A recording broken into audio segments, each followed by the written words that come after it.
Hello guys, आपका स्वागत है हमारे यूट्यूब चैनल के लिए सिविल एग्जाम में। तो ये पॉलिटी थी प्रीवियस ईयर घटना चट्टी सीरीज चल रही है। इसी क्रम में मैं अपना तीसरा लेक्चर लेके आया हूँ। इस लेक्चर में हम 25% देख रहे हैं 51 से 75 तक। तो आइए पहला क्वेश्चन देखते हैं। When did the Indian constituent assembly meet for the first time? ये कब मिली थी फर्स्ट टाइम? तो इसका आंसर होगा सी, 9 दिसंबर 1946 को सबसे पहले कॉन्स्टिट्यूंट असेंबली मिली थी, एकत्र हुई थी। तो अब चलते हैं दूसरे क्वेश्चन पर। Question number 52। The resolution for giving a constitution to India was adopted by the constituent assembly on. ये जो रिजोल्यूशन था वो तब एडोप्ट किया था कॉन्स्टिट्यूंट असेंबली ने। तो ये एडोप्ट किया था 22 जनवरी 1947। इसका एक्सप्लेनेशन देखते हैं। On 22 January 1947, a resolution for Constitution of India was unanimously adopted by the Constituent Assembly, which was presented by Jawaharlal Nehru on 13 December 1946। तो ये इसका एक्सप्लेनेशन रहा। जो जवाहरलाल नेहरू ने इसका वो दिया था रिजोल्यूशन, उसको पास किया था 22 जनवरी 1947 को। तो this is the question number 52। We have to move to the next question. Question number is 53. Who proposed the preamble before the drafting committee of the constitution?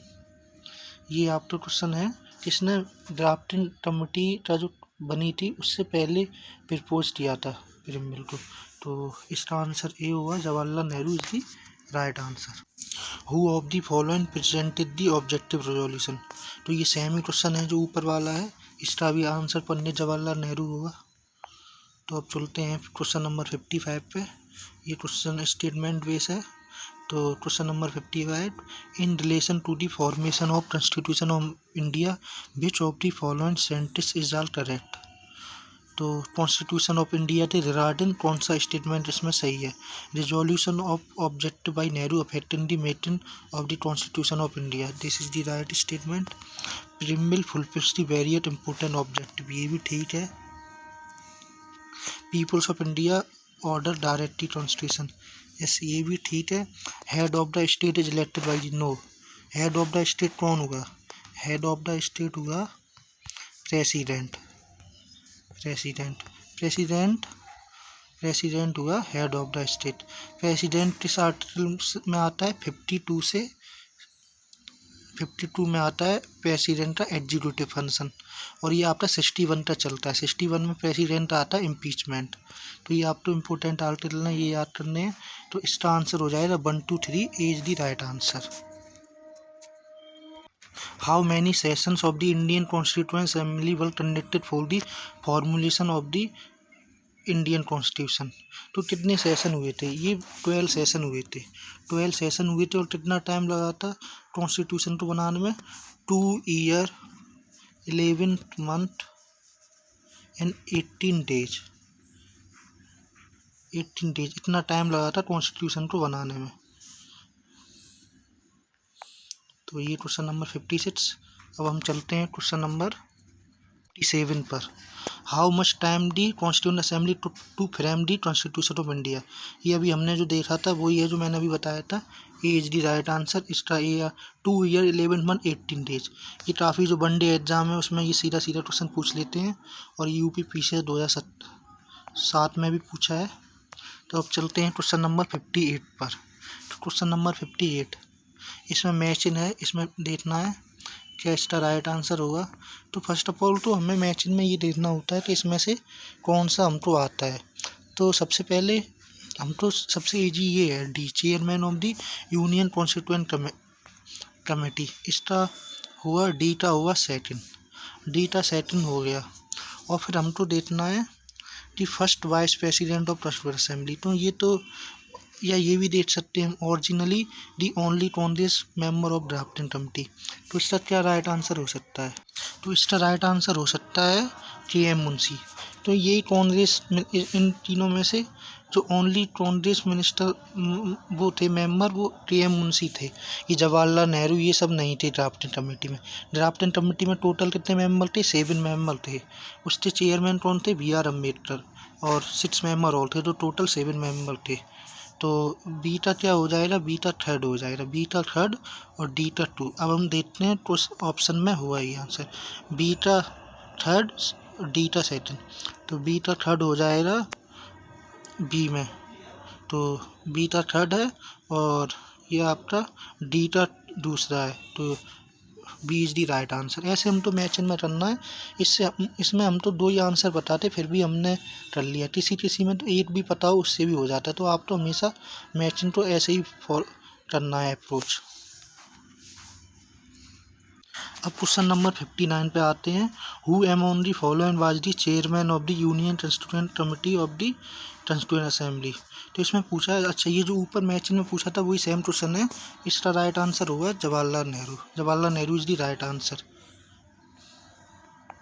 अब हम देखते हैं कौन कौन सा मेंबर किस कमेटी का वो था चेयरमैन। तो the committee on the rules of the procedure, इसका राजेंद्र प्रसाद थे। स्टेयरिंग कमेटी भी थे राजेंद्र प्रसाद थे। स्टेट कमेटी थे जवाहरलाल नेहरू थे। ड्राफ्टिंग कमेटी था तो हम लोग जानते ही हैं BR अम्बेडकर।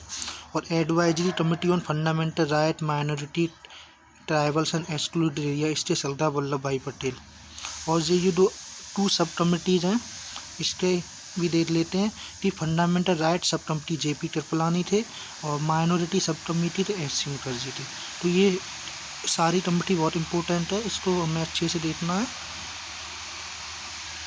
तो ये रहा क्वेश्चन नंबर 59। अब हम क्वेश्चन नंबर 60 पे चलते हैं।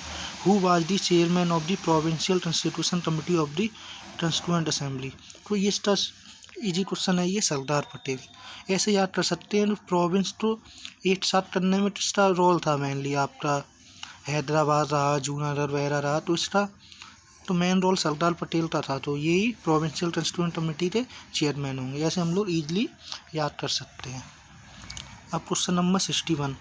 Who was the chairman of drafting committee of the Indian constitution. ये अभी हमने ऊपर देखा था, इसका BR अम्बेडकर होगा। क्वेश्चन नंबर 62, इसका भी सेम ही है, सेम है question 61। Who was the chairman of the advisory committee on fundamental rights and minorities constituted by the constituent assembly. तो इसका भी हमने जो देखा था पीछे, इसका भी सरदार पटेल था। तो वो क्वेश्चन रिपीट भी होते हैं तो इसलिए भी बार बार आ रहे हैं। वेरियस एग्जाम होते हैं स्टेट PS से, सारे में ही आता है। ये जो एक्सप्लेनेशन है जो हमने ये देखा है, ये एक्सप्लेनेशन ही है जो क्वेश्चन नंबर 59 में देखा है। अब क्वेश्चन नंबर 64 में चलते हैं। इसमें पूछा है जो ड्राफ्टिंग कमेटी में मेंबर थे वो कितने थे। BR अम्बेडकर तो एक्सक्लूड थे, तो 6 मेंबर थे। मैंने बताया भी है 6 मेंबर एक्सक्लूड थे, इंक्लूड थे 7 मेंबर थे। तो 6 इज द राइट आंसर। इसमें ये दिया है ड्राफ्टिंग कमेटी में कौन कौन था। तो ड्राफ्टिंग कमेटी में देख लेते हैं कौन कौन था। There are 6 other members in the drafting constitution committee. तो 6 मेंबर थे। BR अम्बेडकर चेयरमैन थे। तो मेंबर्स कौन कौन थे, N गोपाल स्वामी एनरल थे, अलादी कृष्णा स्वामी अय्यर, KM मुंशी मोहम्मद, सदरुल्ला, BL मित्र, DP खेतान। इसमें N माधव राव को इंक्लूड किया था, BL मित्र तो रिप्लेस करते हैं, TT Krishnachari was included after the death of DP Khetan. ये 9 ऐसे ये दोनों लोग डेथ के बाद, और एक की हेल्थ अच्छी नहीं थी N माधव राव की, इसलिए दोनों तो रिप्लेस कर दिया था BL मित्तर और GP खेतान से। तो ये रहा question number 64। Question number 65। Who among the following were the members of the drafting committee of the constitution. तो इसमें जो हमने ऊपर देखा था इसमें पूछा कौन कौन से मेंबर थे।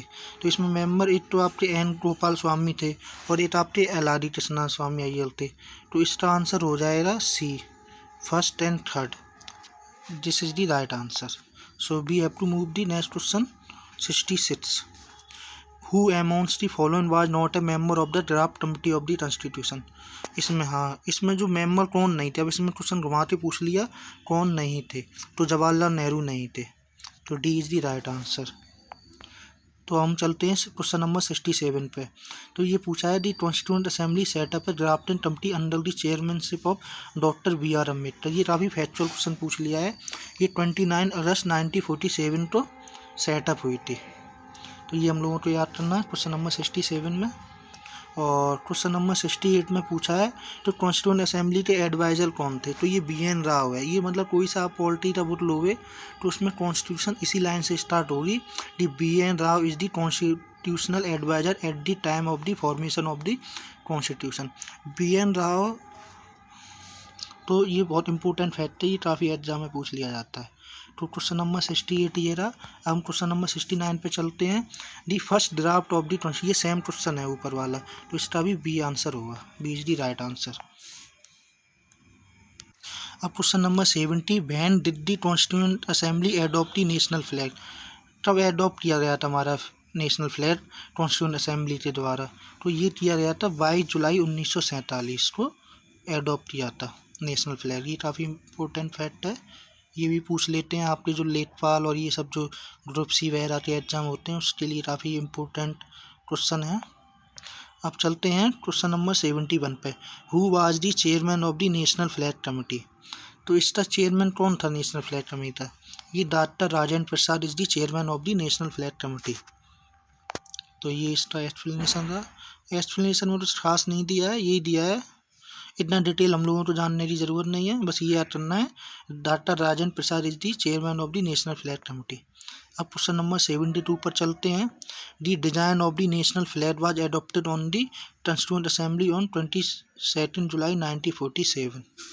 तो ये है दी व्हील, ये 21 स्पोर्ट नहीं है, हम लोग तो सब जानते हैं 21 स्पोर्ट नहीं है, तो दूसरा गलत हो जाएगा, 24 है, 24 व्हील्स के स्पोर्ट्स हैं अपने इंडियन नेशनल फ्लैग में। और the ratio of the breadth of the national flag is length 3/4 नहीं है, ये 2/3 है। तो ये दूसरा भी गलत है, तीसरा भी गलत है, तो पहला ही सही है, तो B is the right answer. तो ये रहा हम लोगों का क्वेश्चन नंबर 72। अब question number 73, when was the third reading of the Indian constituent assembly started, तो ये पूछा है तब थर्ड रीडिंग स्टार्ट हुई थी, तो हमारी ये हुई थी 17 नवंबर 1949 तो स्टार्ट हुई थी और कंप्लीट हुई थी 26 नवंबर को। 26 नवंबर तक तो हमारा कॉन्स्टिट्यूशन ही बनते तैयार हुआ था, तो इसमें ये सारा ऑप्शन गलत है, तो इसका 17 नवंबर 1949 होगा, थर्ड रीडिंग स्टार्ट हुई थी। अब क्वेश्चन नंबर 74 पे आते हैं। अपना कॉन्स्टिट्यूशन तब तैयार हुआ था, अपना कॉन्स्टिट्यूशन हुआ था नवंबर 26 1949 को, और लेकिन जब तैयार हो गया था 26 नवंबर 1949 को, लेकिन पूरी तरीके से इम्प्लीमेंट हुआ था 26 जनवरी 1950 को। उसी दिन से हम रिपब्लिक डे मनाते हैं। लेकिन 26 नवंबर 1949 से 3 प्रोविज़न इम्प्लीमेंट होना स्टार्ट हुए थे। क्या क्या 3 प्रोविज़न है? एक तो सिटीजनशिप हुआ था, citizenship, interim, parliament and emergency, ये उसी दिन से फोर्स में आ गए थे। तो ये क्वेश्चन नंबर 74 रहा। अब हम आज के लास्ट क्वेश्चन पर चलते हैं। Indian constitution was adopted by the constituent assembly on, तब एडॉप्ट किया था, ये किया था 26 नवंबर 1949। जो ऊपर देखा था सेम क्वेश्चन है, ये BPSC में पूछा है 43 में। तो ये रहे आज के क्वेश्चन दोस्तों। तो ये क्वेश्चन काफ़ी इंपॉर्टेंट क्वेश्चन है। तो अब एक पार्ट और आएगा, तो आपका ये कॉन्स्टिट्यूशनल डेवलपमेंट ऑफ इंडिया का टॉपिक खत्म हो जाएगा। तो गाइस वीडियो को शेयर करें, लाइक करें, चैनल को सब्सक्राइब करें। जय हिंद।